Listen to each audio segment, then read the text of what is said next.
Hello students. तो आज आम +3 fourth semester political science honours रो कोर पेपर 8 आज आम सिलेक्टेड एमसीक्यू क्वेश्चन डिस्कस करवा जैकि आपको एग्जाम रे बहुत हेल्प करिवो। मो डिस्क्रिप्शन मोर कोर पेपर 9 कोर पेपर 10 ला प्लेलिस्ट लिंक अच्छी वीडियो को देखि नियंतु एवं व्हाट्सएप ग्रुप रे जॉइन जातु जहाँफल आपने पीडीएफ गुड़िक पाइपर। एवं आसतु all unit selected short question देखा। तो प्रथम क्वेश्चन कौन आसुची ना गणतंत्र सर्वप्रथम क्यों देश कार्यकारी होता हूँ ग्रीस देश में। नेक्स्ट क्वेश्चन आधुनिक गणतंत्र प्रवक्ता किए थे ना जन लॉक थे। गोटे इंपोर्टाट क्वेश्चन। नेक्स्ट क्वेश्चन क्यों दार्शनिकों मतरे गणतंत्र जनता बाणी ईश्वर बाणी सहित समान ना जीन जाजू रूसो रूसों मतरे। नेक्स्ट क्वेश्चन विश्व व्यवस्था प्रथम गणतंत्र राष्ट्र मर्यादा क्यों देश को मिलता है। यहाँ हूँ युक्तराष्ट्र अमेरिका। नेक्स्ट क्वेश्चन क्यों गणतंत्र व्यवस्था सीमित सरकार व्यवस्था चलित थाए एवं व्यक्ति अधिकार और व्यक्ति स्वाधीनता प्राधान्य दि जाए ताको कि प्रकार गणतंत्र कह जाए। ताको लिबरल डेमोक्रेसी बा उदारवादी गणतंत्र कह जाए। नेक्स्ट क्वेश्चन क्षमता विकेंद्रीकरण और क्षमता पृथकीकरण को प्राधान्य देउथिबा गणतंत्र को कि प्रकार गणतंत्र कह जाए। यहाँ हूँ बहुलवादी गणतंत्र प्लुरालिस्ट थियोरी ऑफ डेमोक्रेसी वाली कह जाए। नेक्स्ट क्वेश्चन जो व्यवस्था गणतांत्रिक क्षमता शोषित वर्ग हाथ में न्यस्त थाए एवं एक श्रेणीरहित एवं शोषण रहित समाज परिकल्पित करा जाए ताको कि गणतंत्र कह जाए। ताको समाजवादी गणतंत्र कह जाए। सोशल थियोरी ऑफ डेमोक्रेसी कह जाए। नेक्स्ट क्वेश्चन जो व्यवस्था दक्षता पारदर्शिता और योग्यता को आधार करी संख्यालघु गोष्ठी प्रतिनिधि मूलक सरकार गठन करती ताको कि प्रकार गणतंत्र कह जाए। ताको गोष्ठीवादी गणतंत्र बा इलेक्टिव थियोरी ऑफ डेमोक्रेसी कह जाए। नेक्स्ट क्वेश्चन जो गणतंत्र व्यवस्था जनसाधारण को निर्वाचित प्रतिनिधि मान द्वारा सरकार व्यवस्था अंशग्रहण करती ताको कि गणतंत्र कह जाए। ताको प्रतिनिधिमूलक गणतंत्र कह जाए रिप्रेजेंटेटिव डेमोक्रेसी। नेक्स्ट क्वेश्चन जो व्यवस्था जनसाधारण सरकार क्षेत्र में प्रत्येक भाव अंशग्रहण करते ताको कि गणतंत्र कह जाए। ताको हूँ प्रत्येक गणतंत्र कह जाए। लोक मैंने सरकार कार्य प्रत्येक भाव में अंशग्रहण करेंगे ताको आम डायरेक्ट डेमोक्रेसी कही था। नेक्स्ट क्वेश्चन कौन आसुची ना देश मसीह युक्तराष्ट्र अमेरिका एक संघीय राष्ट्र जन्म नहीं था। यहाँ हूँ 1799 मसीह। नेक्स्ट क्वेश्चन देश मसीह जर्मान देश संघीय शासन पद्धति बा संघीय शासन स्थापन होता है। यहाँ हूँ 1848 मसीह। नेक्स्ट क्वेश्चन देश मसीह कानाडा एक पूर्ण संघीय व्यवस्था कार्यकारी होची। यहाँ हूँ 1867 मसीह। नेक्स्ट क्वेश्चन देश मसीह ऑस्ट्रेलिया को संघीय राष्ट्र परिणति होता है। यहाँ हूँ 1901 मसीह। नेक्स्ट क्वेश्चन भारत वर्षर संघीय ढांचार मूलदुआ देश बल स्थापित होता है। यहाँ हूँ 1935 मसीहा प्रादेशिक सरकार आईन बल।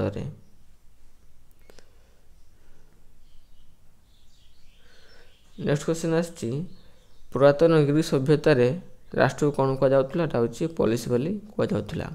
नेक्स्ट क्वेश्चन रोम सभ्यता राष्ट्र व्यवस्था को कौन कह जाए ना सिविटास बोली कह जाए। नेक्स्ट क्वेश्चन क्यों चुक्ति अनुसार 1648 मसीहा यूरोप महादेश जाति राष्ट्र व्यवस्था उद्रेक होता है। यहाँ हूँ वेस्टफेलिया चुक्ति। नेक्स्ट क्वेश्चन आधुनिक जाति राष्ट्र व्यवस्था परिभाषा क्यों दार्शनिक मान लेखनी मुनि अनुसृत होता है। यहाँ हूँ निकोलो मैकियावेली लेखनी बाहरी जाति राष्ट्र व्यवस्था। नेक्स्ट क्वेश्चन जाति राष्ट्र व्यवस्था नूतन प्रदान करथिबा भियेन राजीनामा क्यों मसीहा अनुमोदित होता 1815 मसीह 1815। नेक्स्ट क्वेश्चन क्यों परिचय बल राष्ट्र निर्देश परिचय सृष्टि होता है ताको कौन कह जाए। ताको राष्ट्रवाद बोली कह जाए।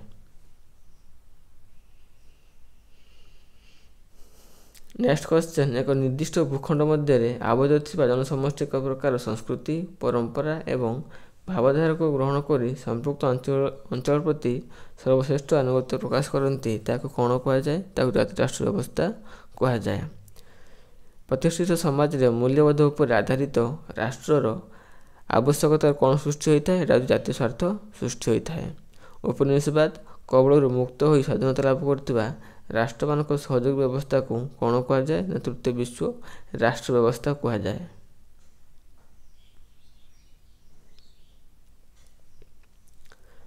ସମାଜର ଅବହେଳିତ ଓ ଶୋଷିତ ବର୍ଗଙ୍କୁ ଅଧିକାର ଏବଂ ଅର୍ଥନୈତିକ ଓ ସାମାଜିକ ସମାନତା ପ୍ରତିଷ୍ଠାକୁ ଗୁରୁତ୍ୱ ଦେଉଥିବା ରାଷ୍ଟ୍ରକୁ କ'ଣ କୁହାଯାଏ? ଏଇଟା ହେଉଛି ସମାଜବାଦୀ ରାଷ୍ଟ୍ର ବ୍ୟବସ୍ଥା କୁହାଯାଏ।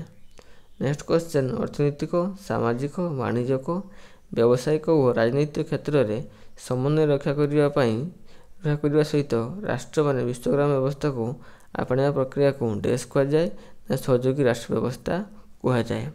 ନେକ୍ସଟ କ୍ୱେଶ୍ଚନ୍, ଉପନିବେଶବାଦ କବଳରୁ ମୁକ୍ତି ଲାଭ କରି ସ୍ୱାଧୀନତା ପାଇଥିବା ରାଷ୍ଟ୍ରମାନେ ସମ୍ପୃକ୍ତ ଶକ୍ତିଶାଳୀ ରାଷ୍ଟ୍ର ଦ୍ୱାରା ପରୋକ୍ଷରେ ପରିଚାଳିତ ହେବା ଦ୍ୱାରା ଡେସ୍ ବ୍ୟବସ୍ଥା ସୃଷ୍ଟି ହୋଇଥାଏ। ଏଟା ହେଉଛି ଉତ୍ତର ଔପନିବେଶିକ ରାଷ୍ଟ୍ର ବ୍ୟବସ୍ଥା, post colonial state system.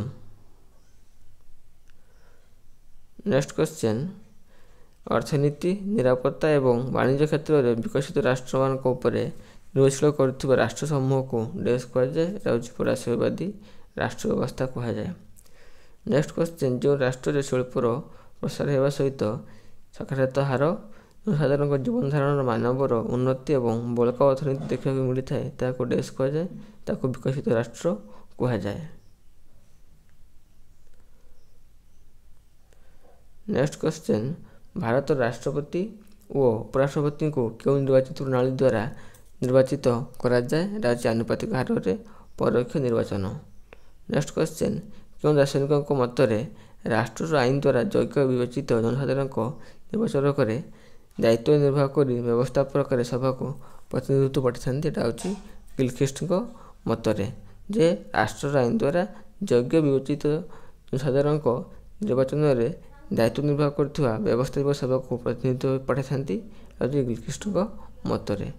Next question, ରାଷ୍ଟ୍ର ବ୍ୟବସ୍ଥାରେ ଦେଶର ସମସ୍ତ ସାବାଳିକ ଏକ ନିର୍ଦ୍ଦିଷ୍ଟ ବୟସରୁ ଊର୍ଦ୍ଧ୍ୱ ତଥା ଜାତି, ଧର୍ମ, ବର୍ଣ୍ଣ, ଲିଙ୍ଗ ନିର୍ବିଶେଷରେ ମତଦାନ କରିବାର ଅଧିକାର ପାଇବା ତାହାକୁ କ'ଣ କୁହାଯାଏ? ତାକୁ ସାବାଳକ ଭୋଟ ପ୍ରଥା କୁହାଯାଏ।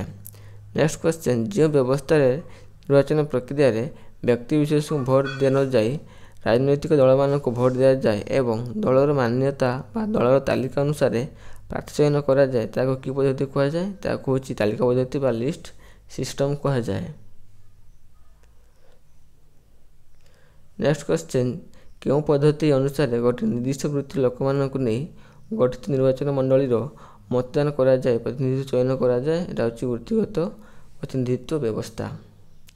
ନେକ୍ସଟ କ୍ୱେଶ୍ଚନ୍, ଏକକ ହସ୍ତାନ୍ତରୀୟ ମତଦାନ ପଦ୍ଧତିକୁ ଅନ୍ୟ ଅର୍ଥରେ କ'ଣ କୁହାଯାଏ? ଏଟା ହେଉଛି ହେୟାର ପଦ୍ଧତି କୁହାଯାଏ।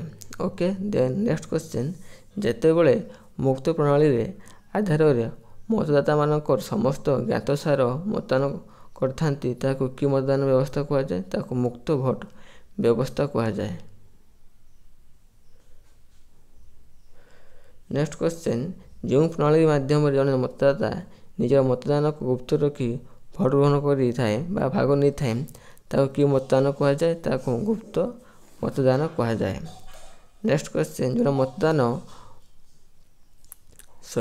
ଜଣେ ମତଦାତା ମତଦାନ କେନ୍ଦ୍ରକୁ ନ ଯାଇ କମ୍ପ୍ୟୁଟର କିମ୍ବା ମୋବାଇଲ ନେଟୱାର୍କ ମାଧ୍ୟମରେ ମତଦାନ କରେ ତାକୁ କି ପ୍ରକାର ମତଦାନ କୁହାଯାଏ? ତାକୁ ଅନଲାଇନ୍ ମତଦାନ ବ୍ୟବସ୍ଥା କୁହାଯାଏ।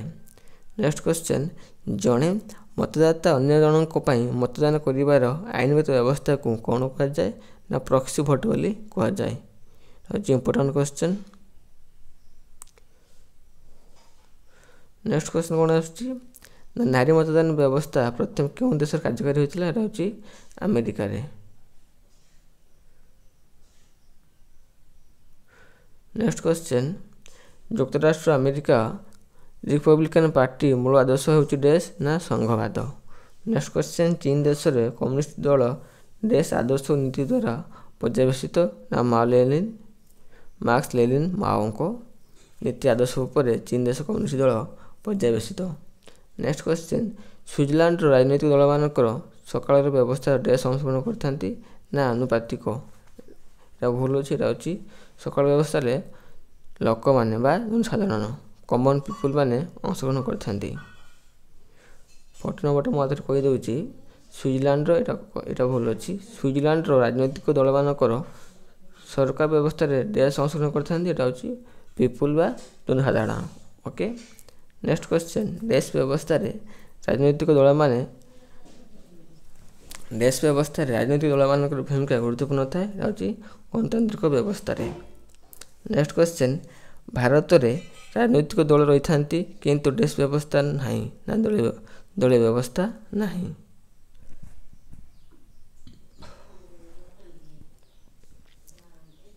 ନେକ୍ସଟ କ୍ୱେଶ୍ଚନ୍, ଭାରତରେ ସର୍ବପୁରାତନ ରାଜନୈତିକ ଦଳର ନାମ କ'ଣ, ନା ଜାତୀୟ କଂଗ୍ରେସ। ନେକ୍ସଟ କ୍ୱେଶ୍ଚନ୍, କୌଣସି ଏକ ନିର୍ଦ୍ଦିଷ୍ଟ ଅଞ୍ଚଳକୁ ପ୍ରତିନିଧିତ୍ୱ କରୁଥିବା ଜନସାଧାରଣଙ୍କୁ ଦଳକୁ ଡେସ୍କ କୁହାଯାଏ, ନା ଆଞ୍ଚଳିକ ଦଳ, ସେ କେବଳ ନିଜ ଅଞ୍ଚଳ ଅନୁସାରେ କାର୍ଯ୍ୟ କରୁଥିବ। ନେକ୍ସଟ କ୍ୱେଶ୍ଚନ୍, ଧର୍ମ ଓ ସମ୍ପ୍ରଦାୟର ଆଦର୍ଶ ନୀତିକୁ ଆଧାର କରୁଥିବା ରାଜନୈତିକ ଦଳକୁ ଡେସ୍କ କୁହାଯାଏ, ଏଇଟା ହେଉଛି ସାମ୍ପ୍ରଦାୟିକ ଦଳ କୁହାଯାଏ।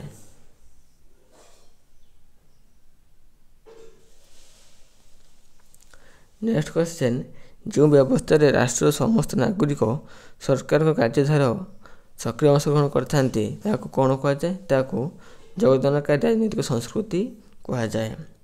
ନେକ୍ସଟ କ୍ୱେଶ୍ଚନ୍, ଏକାଧିକାର ସଂସ୍କୃତିର ସମ୍ମିଶ୍ରଣରେ ଯେଉଁ ବ୍ୟବସ୍ଥା ଗଢ଼ି ଉଠିଥାଏ, ତାହାକୁ କ'ଣ କୁହାଯାଏ, ତାହାକୁ ମିଶ୍ର ସଂସ୍କୃତି କୁହାଯାଏ। ନେକ୍ସଟ କ୍ୱେଶ୍ଚନ୍, ଗୋଟିଏ ରାଷ୍ଟ୍ରର ରାଜନୈତିକ ବ୍ୟବସ୍ଥା ପ୍ରତି ଜନସାଧାରଣଙ୍କର ଆଚରଣ ଓ ମନୋଭାବ ଜାଣିବା ପାଇଁ କ'ଣ ଦରକାର ହୁଏ, ଏଇଟା ହେଉଛି ରାଜନୈତିକ ସାମାଜିକରଣ ଦରକାର ହୋଇଥାଏ। ନେକ୍ସଟ କ୍ୱେଶ୍ଚନ୍, କେଉଁ ଶତାବ୍ଦୀ ଶେଷ ଭାଗରେ ନୂତନ ଅନୁଷ୍ଠାନବାଦର ଉଦ୍ରେକ ହୋଇଥିଲା, ଏଇଟା ହେଉଛି 19ବିଂଶ ଶତାବ୍ଦୀର। ନେକ୍ସଟ କ୍ୱେଶ୍ଚନ୍, ନିର୍ଦ୍ଦିଷ୍ଟ ନୀତି ଓ ନିୟମ ଆଧାରରେ ପ୍ରତ୍ୟେକ ଅନୁଷ୍ଠାନ ପରସ୍ପର ମଧ୍ୟରେ ସମନ୍ୱୟ ରକ୍ଷା କରିବା ପୂର୍ବକ ଏହାର ପ୍ରୟୋଗାତ୍ମକ ଦିଗକୁ କ'ଣ କୁହାଯାଏ, ନା ନୂତନ ଅନୁଷ୍ଠାନବାଦ କୁହାଯାଏ। ନେକ୍ସଟ କ୍ୱେଶ୍ଚନ୍, ଲିଙ୍ଗଗତ ଆଧାରରେ ଗତିଶୀଳତାକୁ ଗୁରୁତ୍ୱ ଦେବା ସହିତ ଆନୁଷ୍ଠାନିକ ପ୍ରକ୍ରିୟାରେ ନାରୀବର୍ଗଙ୍କ ଅଂଶଗ୍ରହଣକୁ ପ୍ରାଧାନ୍ୟ ଦେଉଥିବା ଆଦର୍ଶକୁ କ'ଣ କୁହାଯାଏ, ନା ନାରୀବାଦ ଅନୁଷ୍ଠାନବାଦ ବୋଲି କୁହାଯାଏ। ନେକ୍ସଟ କ୍ୱେଶ୍ଚନ୍, ଅନୁଷ୍ଠାନ ଓ ବ୍ୟକ୍ତି ମଧ୍ୟରେ ସମନ୍ୱୟ ରକ୍ଷା କରାଯାଇ ସାମାଜିକ ପରିବର୍ତ୍ତନ ଗୁରୁତ୍ୱ ଦେଉଥିବା ଆଦର୍ଶକୁ କ'ଣ କୁହାଯାଏ, ନା ସଂରଚନାତ୍ମକ ଅନୁଷ୍ଠାନବାଦ ବୋଲି କୁହାଯାଏ। ନେକ୍ସଟ କ୍ୱେଶ୍ଚନ୍, ସାମାଜିକ ଅନୁଷ୍ଠାନ ସହ ରାଜନୈତିକ ଅନୁଷ୍ଠାନକୁ ସଂଯୋଗ କରି ବ୍ୟକ୍ତି ବ୍ୟବହାରକୁ ଏକ ସାମଗ୍ରିକ ସମନ୍ୱୟ ରୂପେ ପ୍ରଦାନ କରୁଥିବା କେଉଁ ଆଦର୍ଶର ମୂଳ ଲକ୍ଷ୍ୟ, ଏଇଟା ହେଉଛି ସମାଜବାଦୀ ଅନୁଷ୍ଠାନବାଦର ମୂଳ ଲକ୍ଷ୍ୟ। ନେକ୍ସଟ କ୍ୱେଶ୍ଚନ୍, କେଉଁ ଦେଶର ପ୍ରାରମ୍ଭରେ ଗଣତାନ୍ତ୍ରିକ ବ୍ୟବସ୍ଥା ଦ୍ରୁତ ପ୍ରସାର ଫଳରେ ସଂସ୍ଥାଗତ ଅଧ୍ୟୟନର ଆବଶ୍ୟକତା ଅନୁଭୂତ ହୋଇଥିଲା, ଏଇଟା ହେଉଛି ବିଂଶ ଶତାବ୍ଦୀ ପ୍ରାରମ୍ଭରେ। ନେକ୍ସଟ କ୍ୱେଶ୍ଚନ୍, 1960 ଦଶକରେ ଶେଷ ଭାଗରେ ସଂସ୍ଥାଗତ ଦୃଷ୍ଟିକୋଣ ନୂଆ ରୂପରେ ଆବିର୍ଭାବ ହୋଇଥିଲା, ଏହାକୁ କ'ଣ କୁହାଯାଉଥିଲା, ଏହାକୁ ନୂତନ ଅନୁଷ୍ଠାନବାଦ ବୋଲି କୁହାଯାଉଥିଲା। ନେକ୍ସଟ କ୍ୱେଶ୍ଚନ୍, ସୂଚନା ଓ ପ୍ରଯୁକ୍ତି ବିଦ୍ୟାର ପ୍ରୟୋଗ ଦ୍ୱାରା ସମସ୍ତ ପ୍ରକାର ସଂଗଠନମାନଙ୍କ ମଧ୍ୟରେ ଆନ୍ତଃ ସମ୍ପର୍କ ସ୍ଥାପନ କରିବାକୁ କ'ଣ କୁହାଯାଏ, ନା ସଞ୍ଚାରଗତ ଦୃଷ୍ଟିକୋଣ କୁହାଯାଏ।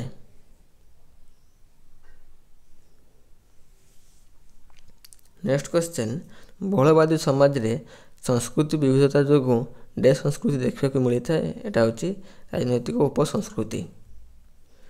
ନେକ୍ସଟ କ୍ୱେଶ୍ଚନ୍, ଏକାଧିକ ସଂସ୍କୃତି ମିଶ୍ରଣରେ ଯେଉଁ ବ୍ୟବସ୍ଥା ଗଢ଼ି ଉଠିଥାଏ, ତାହାକୁ ଡେସ୍କ ସଂସ୍କୃତି କୁହାଯାଏ, ତାହାକୁ ମିଶ୍ର ସଂସ୍କୃତି କୁହାଯାଏ। ନେକ୍ସଟ କ୍ୱେଶ୍ଚନ୍, ଗୋଟିଏ ରାଷ୍ଟ୍ରର ରାଜନୈତିକ ବ୍ୟବସ୍ଥା ପ୍ରତି ଜନସାଧାରଣ ଆଚରଣ ଓ ମନୋଭାବ କିପରି ହେବା ଉଚିତ, ଡେସ୍କ ଜଣାଯାଏ, ଏଇଟା ହେଉଛି ରାଜନୈତିକ ସାମାଜିକରଣ। ଗୋଟିଏ ରାଷ୍ଟ୍ରର ରାଜନୈତିକ ବ୍ୟବସ୍ଥା ପ୍ରତି ଲୋକମାନଙ୍କର ଆଚରଣ ଓ ମନୋଭାବ କିପରି ହେବା ଉଚିତ, ତାହା କେଉଁଠୁ ଜଣାଯାଏ, ନା ତାହା ରାଜନୈତିକ ସାମାଜିକରଣରୁ ଜଣାଯାଏ।